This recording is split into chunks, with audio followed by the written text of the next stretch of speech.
ನಮಸ್ತೆ Karnataka digital book Kannada YouTube ಚಾನಲ್ಗೆ ಸ್ವಾಗತ ಸುಸ್ವಾಗತ. ಅಘೋರಿ ಭವಿಷ್ಯ ನಿಜವಾಯ್ತಾ?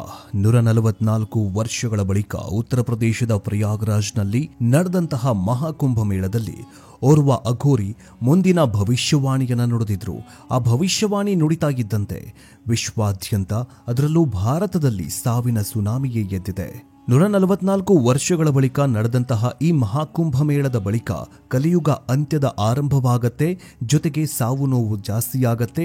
ಅಪಘಾತಗಳು, ಕಾಲ್ತುಳಿತ ಪ್ರಕರಣಗಳು, ಜೊತೆಗೆ ಭೂಕಂಪ, ಸುನಾಮಿ ಏಳುವ ಸಾಧ್ಯತೆ ಇದೆ ಅಂತ ಅದೊಬ್ಬ ನಿಗೂಢ ಅಘೋರಿ ಭವಿಷ್ಯವಾಣಿಯನ್ನು ನುಡಿದಿದ್ರು. ಯಾವಾಗ 144 ವರ್ಷಗಳ ಬಳಿಕ ನಡೆದಂತಹ ಮಹಾಕುಂಭಮೇಳದ ಅಂತ್ಯವಾಗತ್ತೋ ಆ ದಿನದಿಂದಲೇ ಭಾರತಕ್ಕೆ ಕಂಟಕ ಎದುರಾಗಿದೆ. 2025ರಿಂದ 2030ರವರೆಗೆ ವಿನಾಶ ಸಂಭವಿಸುತ್ತೆ. ಈ ವಿನಾಶದಲ್ಲಿ ಯಾರೆಲ್ಲ ಬದುಕುಳಿತಾರೋ ಅವರೆಲ್ಲರೂ ಸತ್ಯಯುಗಕ್ಕೆ ಎಂಟ್ರಿ ಕೊಡ್ತಾರೆ ಅಂತ ಭವಿಷ್ಯವಾಣಿಯನ್ನ ನುಡಿಯಲಾಗಿದೆ. ಹಾಗಾದ್ರೆ ಅಘೋರಿ ಭವಿಷ್ಯವಾಣಿಯಾದ್ರೂ ಏನು? ಉತ್ತರ ಪ್ರದೇಶದ ಪ್ರಯಾಗ್ರಾಜ್ನಲ್ಲಿ ಕುಂಭಮೇಳ ನಡೆದಿತ್ತು. 30 ದಿನಗಳ ನಂತರದಲ್ಲಿ 7 ಅಗ್ನಿ ದುರಂತಗಳು ಸಂಭವಿಸಿದ್ದು ಈ ಹಿಂದೆಯೂ ಕೂಡ ಹಿಂಗೆಯಾಗಿತ್ತಾ? ಆ ಅಘೋರಿ ಒಬ್ಬರ ಭವಿಷ್ಯವಾಣಿಯಂತೆಯೇ ನಡೀತಾ ಇತ್ತೆಯಾ? ಅಷ್ಟಕ್ಕೂ ಆ ಅಘೋರಿ ನಾಗಾಸಾಧು ನುಡಿದ ಭವಿಷ್ಯವಾಣಿಯಂತಹದ್ದು ಗೊತ್ತಾ? ಕುಂಭಮೇಳದ ನಂತರ ಸಾಲು ಸಾಲು ಅವಘಡಗಳು ಸಂಭವಿಸ್ತಾ ಇರೋದು ಯಾಕೆ? ಅಘೋರಿಗಳು ನುಡಿಯುವ ಭವಿಷ್ಯ ನಿಜವಾಗುತ್ತೆ ಯಾಕೆ? ಬನ್ನಿ, ಅಘೋರಿಗಳ ಶಕ್ತಿ, ದೈವ ನುಡಿ, ಕಾರಣಿಕದ ಬಗ್ಗೆಗೆ ಹೇಳ್ಕೊಡ್ತೀವಿ. ಆದ್ರೆ ಅದಕ್ಕಿಂತ ಮುಂಚೆ ಪ್ರಯಾಗ್ರಾಜ್ನಲ್ಲಿ ನಡೆದಂತಹ ಕುಂಭಮೇಳದಲ್ಲಿ ನೀವೇನಾದ್ರೂ ಭಾಗವಹಿಸಿದ್ರ? ಕಮೆಂಟ್ ಮೂಲಕ ತಿಳಿಸಿ. ಜೊತೆಗೆ ನೀವೇನಾದ್ರೂ ಶಿವನ ಭಕ್ತರಾಗಿದ್ರೆ ಓಂ ನಮಃ ಶಿವಾಯ ಅಂತ ಕಮೆಂಟ್ ಮಾಡಿ. ನನ್ನ ಸನಾತನ ಬಂಧುಗಳಿಗೆ ನಮಸ್ಕಾರ. ಬನ್ನಿ ವಿಡಿಯೋವನ್ನ ಶುರು ಮಾಡೋಣ. ಮಹಾಕುಂಭಮೇಳದಲ್ಲಿ ಓರ್ವ ಅಘೋರಿ ಸಾಧು ಅಚ್ಚರಿ ಮೂಡಿಸಿದ್ದ. ಮಿಂಚು ಹರಿಯುವ ಗಳಿಗೆಯಲ್ಲಿ ಕಾಣಿಸಿಕೊಳ್ಳುವ ಈ ಅಘೋರಿ ನಾಗಾಸಾಧು ಬೆಚ್ಚಿ ಬೀಳಿಸುವ ಭವಿಷ್ಯವಾಣಿಯನ್ನ ನುಡಿದಿದ್ರು. ಇದೀಗ ಆಧ್ಯಾತ್ಮಿಕ ರಾಜಧಾನಿ ದೇವ ಪ್ರಯಾಗ್ರಾಜ್ನಲ್ಲಿ ಇದೇ ವಿಚಾರ ಚರ್ಚೆಗೆ ಗ್ರಾಸವಾಗಿತ್ತು. ಮಾ ಗಂಗೆಯ ಬಗ್ಗೆ ಬೆಚ್ಚಿ ಬೀಳಿಸೋ ಭವಿಷ್ಯವಾಣಿಯನ್ನ ನುಡಿದು ಮಾಯವಾಗಿದ್ರು. ಇದೇ ಭವಿಷ್ಯ ಈಗ ಅಂದು ಅಘೋರಿ ಬಾಬಾರ ಭವಿಷ್ಯ 13 ಅಖಾಡಗಳಿಗೆ ಚಿಂತೆಗೀಡು ಮಾಡಿತು. ಇದಕ್ಕೆ ಪೂರಕ ಎನ್ನುವಂತೆ ಮಹಾಕುಂಭಮೇಳದಲ್ಲಿ 30ಕ್ಕೂ ಹೆಚ್ಚು ಅಗ್ನಿ ದುರಂತಗಳು ಸಂಭವಿಸಿದ್ವು. ಭವಿಷ್ಯವಾಣಿಯನ್ನು ನುಡಿದ ನಂತರ ಅಲ್ಲಿ ಯಾವುದೇ ಅಗ್ನಿ ಅವಘಡಗಳು ಸಂಭವಿಸಲಿಲ್ಲ. ಆದರೆ ಅವರು ನುಡಿದ ಭವಿಷ್ಯವಾಣಿ ಈಗ ನಿಜವಾಗ್ತಾ ಇದೆಯಾ ಅನ್ನುವ ಪ್ರಶ್ನೆ, ಅನುಮಾನ ಕಾಡ್ತಾ ಇದೆ. ದೇವ ಪ್ರಯಾಗ್ರಾಜ್ನ ಸ್ಮಶಾನ ಘಾಟ್ನಲ್ಲಿ ಕಾಗೆಗಳ ಮರ್ಮರ ಕಾಲಪುರುಷ ಅಘೋರಿ ಕಿವಿಗೆ ಬಿದ್ದಿದ್ದು ಹೀಗೆ ಎನ್ನಲಾಗುತ್ತಾ ಇದೆ. ಅಂತ್ಯವಿಲ್ಲದ ಮಾರಣ ಹೋಮ ನಡೆಯಲಿದೆ. ಭೂಮಿ ತನ್ನ ಶ್ವಾಸವನ್ನೇ ಬದಲಿಸುವ ದಿನ ಬರುತ್ತೆ. ಅದಕ್ಕೂ ಮುನ್ನ ಇಡೀ ನೀಲಾಕಾಶ ಕಪ್ಪಾಗಲಿದೆ ಅನ್ನೋ ಇದೇ ಸುಳಿವನ್ನ ಆಧರಿಸಿಯೇ ನಾಗಾಸಾಧು ಈ ಭವಿಷ್ಯವಾಣಿಯನ್ನ ನುಡಿದಿದ್ದಾರೆ. ಮುಂದಿನ ಕುಂಭಮೇಳದ ಹೊತ್ತಿಗೆ ದೇವ ಪ್ರಯಾಗದ ಚಿತ್ರಣವೇ ಬದಲಾಗಿ ಹೋಗಲಿದೆ. ಅಷ್ಟೇ ಅಲ್ಲ, ಮಾಗಂಗೆ ಕೂಡ ತನ್ನ ದಿಕ್ಕು ದೆಸೆಯನ್ನೇ ಬದಲಿಸಿಕೊಳ್ಳಲಿದ್ದಾಳೆ.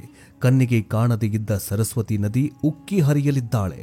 ಮುಂದಿನ ದಿನಗಳಲ್ಲಿ ಭೂಮಿಗೆ ವಿನಾಶ ಕಟ್ಟಿಟ್ಟ ಬುತ್ತಿ ಅನ್ನೋ ಕಾರಣಿಕವನ್ನ ನುಡಿದಿದ್ರು. ಸದ್ಯದ ಅಗ್ನಿ ಪ್ರಮಾದಗಳು, ಜೊತೆಗೆ ಮಹಾಕುಂಭಮೇಳದ ನಂತರ ನಡೆದಂತಹ ಅವಘಡಗಳನ್ನ ನೋಡ್ತಾ ಇದ್ರೆ ಅಘೋರಿ ಬಾಬಾ ನುಡಿದ ಭವಿಷ್ಯವಾಣಿ ನಿಜವಾಗ್ತಾ ಇದೆಯಾ ಅನ್ನುವಂತಹ ಪ್ರಶ್ನೆ ಈಗ ಮೂಡ್ತಾ ಇದೆ. ಇನ್ನು ಈ ಅಘೋರಿ 16 ವರ್ಷಗಳಿಂದ ಕೇವಲ ಕುಂಭಮೇಳಕ್ಕೆ ಮಾತ್ರ ಆಗಮಿಸ್ತಾರೆ. ಹಿಮಾಲಯದ ಚಳಿಯಲ್ಲಿ ತಪಸ್ವಿಗಳಾಗಿರುವ ಅವರು ಈಗ ಭಯ ಬೀಳಿಸುವಂತಹ ಭವಿಷ್ಯವಾಣಿಯನ್ನು ನುಡಿದಿದ್ದಾರೆ. ಹಿಮಾಲಯದ ತುತ್ತ ತುದಿಯಲ್ಲಿರುವ ಸಿದ್ಧಾಶ್ರಮದಲ್ಲಿ ನೆಲೆಸಿರುವ ಅವರು ಕುಂಭಮೇಳದ ಸಮಯದಲ್ಲಿ ಪ್ರತಿ ವರ್ಷ ಭವಿಷ್ಯವಾಣಿಯನ್ನು ನುಡಿತಾರೆ. ಆದರೆ ಈ ಬಾರಿ ನುಡಿದ ಭವಿಷ್ಯವಾಣಿ ನಿಜಕ್ಕೂ ಬೆಚ್ಚಿ ಬೀಳಿಸುವಂತೆ ಮಾಡಿದೆ. ಕಳೆದ 84 ವರ್ಷಗಳಲ್ಲಿ ಈ ನಾಗಾಸಾಧು 7 ಕುಂಭಮೇಳಗಳನ್ನ ನೋಡಿದ್ದಾರಂತೆ. ಆ ಕುಂಭಮೇಳಗಳಲ್ಲಿ ಭಾಗಿಯಾಗಿದ್ದಾರಂತೆ. ಹೀಗಾಗಿ ಅವರ ಭವಿಷ್ಯವಾಣಿ ಕೇಳೋದಕ್ಕೆ ಪ್ರತಿ ವರ್ಷ ಅಲ್ಲಿ ಭಕ್ತರು ನೆರೆದಿರ್ತಾರೆ. ಈ ಬಾರಿ ಅವರು ನುಡಿದಿರುವ ಭವಿಷ್ಯ ಕೇಳಿ ಶಾಕ್ಗೆ ಒಳಗಾಗಿದ್ದಾರೆ ಭಕ್ತರು. ಹಾಗಾದ್ರೆ ಈ ಅಘೋರಿ ನುಡಿದ ಭವಿಷ್ಯವಾಣಿಯ ಬಗ್ಗೆ ಇನ್ನಷ್ಟು ನೋಡೋದಾದರೆ, ಬಿಡುವಿಲ್ಲದ ಚಿತಾಗಾರ, ಕಪ್ಪಾಗಲಿದೆ ಆಕಾಶ. ಹೌದು, ಆ ಅಘೋರಿ ಬಾಬಾ ಈ ಭೂಮಿಯಲ್ಲಿ ನಡೆಯಲಿರುವ ಅತ್ಯಂತ ಕರಾಳ ದಿನಗಳ ಕುರಿತು ಭವಿಷ್ಯವಾಣಿಯನ್ನು ನುಡಿದಿದ್ದಾರೆ. ಮುಂದಿನ ಕುಂಭಮೇಳಕ್ಕೆ ಬರುವ ಹೊತ್ತಿಗೆ ಹೆಣಗಳ ರಾಶಿ ನೋಡಲಿದ್ದಾರಂತೆ. ಬಿಡುವೆ ಇಲ್ಲದ ಚಿತಾಗಾರ ಹೊತ್ತಿ ಉರಿತಾ ಇರತ್ತಂತೆ.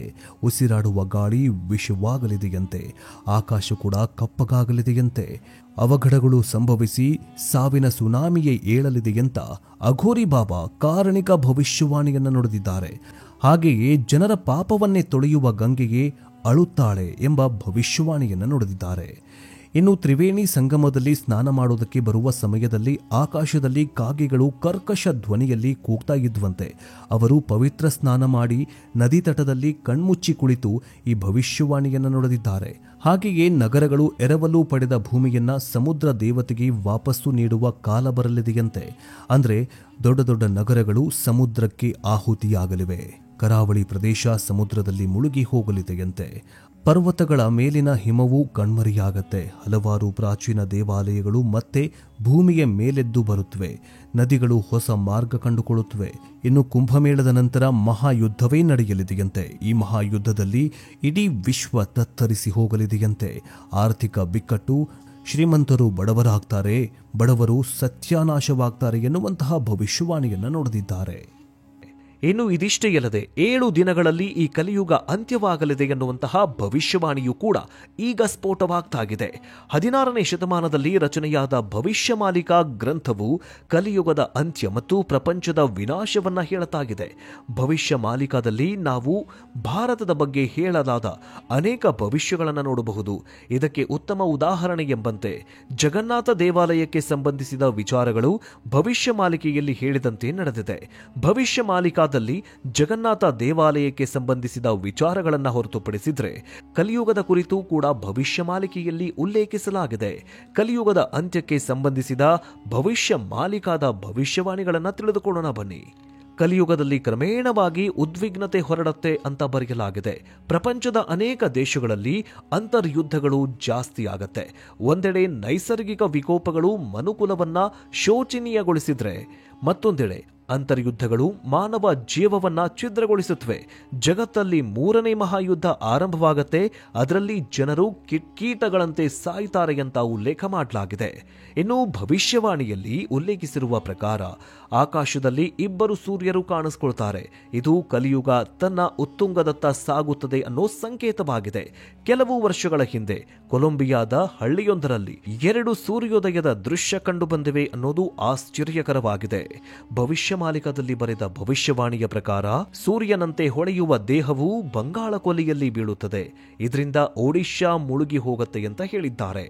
ಭವಿಷ್ಯಮಾಲಿಕಾದಲ್ಲಿ ಭೂಮಿಯು 3 ಹಂತಗಳಲ್ಲಿ ನಾಶವಾಗತ್ತೆ ಅಂತ ಉಲ್ಲೇಖ ಮಾಡಲಾಗಿದೆ. ಮೊದಲ ಹಂತವು ಕಲಿಯುಗ ಅಂತ್ಯವಾಗತ್ತೆ, 2ನೇ ಹಂತವು ಭೂಮಿಯ ಮೇಲೆ ದೊಡ್ಡ ವಿನಾಶ ಎದುರಾಗತ್ತೆ ಮತ್ತು 3ನೇ ಹಂತವು ಹೊಸ ಯುಗ ಆರಂಭವಾಗತ್ತೆ. ಭೂಮಿಯ ವಿವಿಧ ಸ್ಥಳಗಳಲ್ಲಿ ಏಕಕಾಲದಲ್ಲಿ ದೊಡ್ಡ ಭೂಕಂಪಗಳು ಸಂಭವಿಸುತ್ತವೆ ಅಂತ ಭವಿಷ್ಯಮಾಲಿಕದಲ್ಲಿ ಉಲ್ಲೇಖ ಮಾಡಲಾಗಿದೆ. ಇದರಿಂದ ಭೂಮಿಯ ಅಕ್ಷವು ಬದಲಾಗಿ ಭೂಮಿ ನೋಡಲು ಬೇರೆ ರೀತಿಯಲ್ಲೇ ಇರುತ್ತೆ ಅಂತ ಭವಿಷ್ಯಮಾಲಿಕದಲ್ಲಿ ಹೇಳಲಾಗಿದೆ. ಇನ್ನು ಭವಿಷ್ಯಮಾಲಿಕದಲ್ಲಿ ರೈತರು ಕೃಷಿ ಮಾಡುವುದನ್ನ ನಿಲ್ಲಿಸುವ ಕಾಲ ಬರಲಿದೆ ಅಂತ ಉಲ್ಲೇಖ ಮಾಡಲಾಗಿದೆ. ಕೃಷಿಯಲ್ಲಿ ಬೇಸತ್ತ ರೈತರು ತಮ್ಮ ಹೊಲಗಳಲ್ಲಿ ಏನನ್ನೂ ಬೆಳೆಯುವುದನ್ನ ನಿಲ್ಲಿಸಿ ಹೊಸ ಉದ್ಯೋಗವನ್ನ ಹುಡುಕೊಂಡು ಅಲೆದಾಡ್ತಾರೆ. ಕೃಷಿಯನ್ನ ಮುಚ್ಚೋದ್ರಿಂದ ಭೂಮಿಯ ಮೇಲೆ ತರಕಾರಿ, ಹಣ್ಣುಗಳ ಕೊರತೆ ಉಂಟಾಗತ್ತೆ ಮತ್ತು ಹಣದುಬ್ಬರವು ದಿನದಿಂದ ದಿನಕ್ಕೆ ಹೆಚ್ಚಾಗತ್ತೆ. ಭವಿಷ್ಯಮಾಲಿಕದಲ್ಲಿ 2022ರಿಂದ ಭವಿಷ್ಯಮಾಲಿಕದಲ್ಲಿ 2025ರಿಂದ 2029ರ ನಡುವೆ ಪ್ರಕೃತಿ ವಿಕೋಪ ಸಂಭವಿಸಲಿದೆ ಅಂತ ಹೇಳಿದ್ದಾರೆ. ಇದರಿಂದ ಭೂಮಿಯ ಮೇಲೆ 7 ದಿನಗಳ ಕಾಲ ಕಗ್ಗತ್ತಲು ಆವರಿಸತ್ತೆ.